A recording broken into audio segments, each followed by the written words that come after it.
roles. Yes. Because I work primarily in theater and in movie and in performing arts. Yes, we are relegated into very specific roles. Yun, yung role ko sa Outwall, best friend, ganyan, and all. And it's always like that. Is it prevalent? Yes.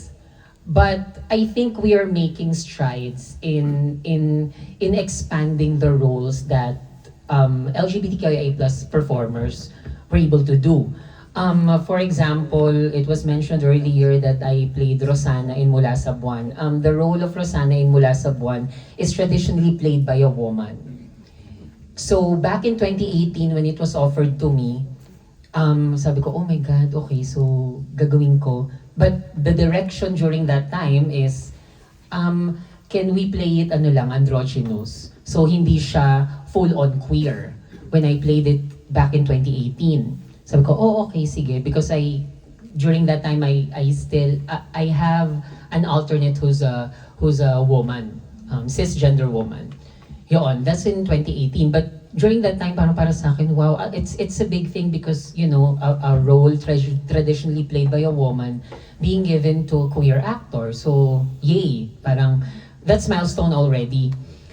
In 2022, when we restaged Mula sa Buwan, after the pandemic, as in, doon na sinabi na, okay, full-on queer na yung role. So, may improvements, pero I think ang hirap pa din because ang pagtingin pa din natin sa mga roles na bakla ay yun lang, bakla. We reduce the gay roles in its character description, in its sex. Bakla. Pero hindi natin tinitingnan kung anong klaseng bakla ba yung bakla na yun. I mean, one of the most stereotypical role ever in queer literature, at least in the Philippines, is Ada in Shasha Zaturna the musical. So si Ada ay baklang parlorista. And that's how we know kabaklaan in the Philippines. Ang bakla parlorista. So for the longest time, lagi na lang, so pag bakla ka, magtatayo ka ng parlor. Laging ganon. Lumaki po akong sinasabing ganon. Dahil bakla ka, manggugupit ka ng buhok. Magbe-makeup ka. Ganyan. Eh, hindi, ngayon lang po ako gumaling mag-makeup. So, ano gagawin natin? So, so ganon siya. Pero, yung character ni Ada sa Shasha Zaturna, hindi natin nakita na Ada is a really good member of the society. Hindi natin nakita yung relationship ni Ada doon sa buong community. Hindi rin natin tiningnan yung struggle ni Ada na hindi siya tanggap ng mga magulang niya at hanggang mamatay yung tatay niya ay hindi siya tinanggap. Tapos yung nabuhay ulit yung tatay niya na naging zombie at nakita siya, hindi pa rin siya tanggap. So yung sabi ng patay, mas papatayin ko na lang yung sarili ko kaysa tanggapin kita. We don't see those sides of the stories. Ang alam lang natin ay bakla, parlorista. And that's again the problem with how we see LGBTQIA+ people. Kaya nga, in interviews, kapag sinasabi sa akin na, hindi ka ba nako-concern or hindi ka ba natatakot na panay gay roles lang ang ginagawa mo? Hindi. Kasi hindi nyo naman tinatanong si Bea Alonzo, si Vilma Santos kung bakit babae lang ang lahat ng roles na ginagawa nila. Bakit nyo ako tatanungin kung panay bakla lang yung roles na ginagawa ko? So ibig sabihin, hindi sila versatile. They're not the best actress of our generation. So sino lang ang best Oh my God, even si Meryl Streep. Hindi siya magaling kasi panay babae lang yung roles niya. So ang pinakamagaling lang na actress ay si Cate Blanchett because she played Bob Dylan. Dahil siya lang ang naglalaking role. So sorry Meryl Streep, hindi ka magaling. Kasi sabi nila, dapat nagpe-play ka ng other identity. So is it that?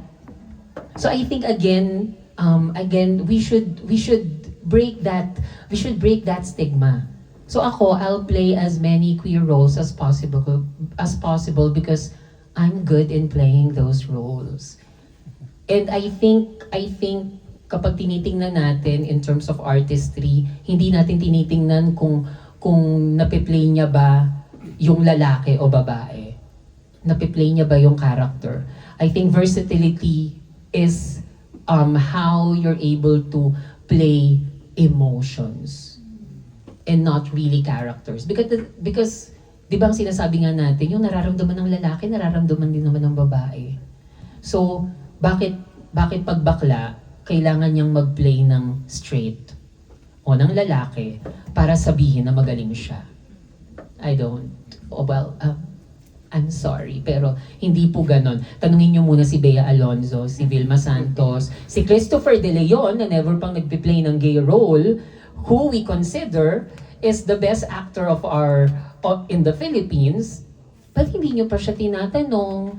So, sorry po, Christopher De Leon, di ka daw magaling, sabi ng mga press natin, kasi hindi ka pa nagpe-play ng gay role. So, hanggat hindi niyo tinatanong yung mga actresses natin, I think our press doesn't have any right, and you can quote me on this, doesn't have any right to ask our queer actors to play straight or cis characters, because hindi namin kailangan.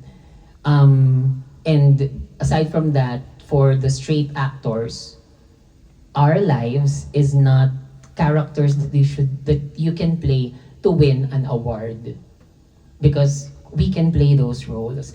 And also hindi lang siya din about playing authenticity eh. Ang konti po ng queer actors, tapos yung mga straight actors, kinukuhanan pa ng trabaho yung mga queer actors. So there's economics that's involved in there as well. Ang konti na nga ng opportunities for us, yung straight, gagawin nyo pang best friend na babakla-bakla, tapos wala naman akong, tapos kung i-play nila, wala naman akong kilalang baklang ganyan. Ano, lahat ng bakla may scarf? Diba? Dapat naka-tube, naka-spaghetti. Oh my God. Mami, diba? Ang tagal-tagal nang nawala sa fashion ng spaghetti straps. But I still get that, na parang I did this show, tapos binibigyan ako ng scarf. Tapos sabi ko, ate, mainit. Ba't tayo mag-i-scarf? Tapos, mahirap lang yung character. Bakit siya mag-i-scarf?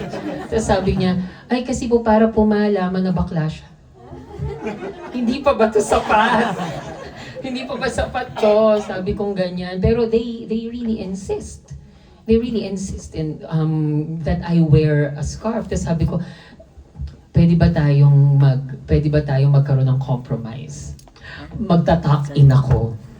Is that enough kabaklaan na? Kasi hindi ko talaga isusuot yung scarf na yan. So, I think there's also, for us queers, there's also that, there's also that way for us to like push back, na parang, hindi ako mag-wear ng scarf. Kasi wala naman tayo sa Forbes o kaya sa Ayala Malls. So, bakit tayo mag-i-scarf? Dito, nagtitinda ako sa karinderya. So, I think there should be like a pushback. And also, pinaka-importante kasi, kaya natin to ginagawa, pinaka-importante yun sa inyo. Dapat malaman ninyo na hindi lahat ng bakla nag-i-scarf. Diba? As simple as that. As simple as that.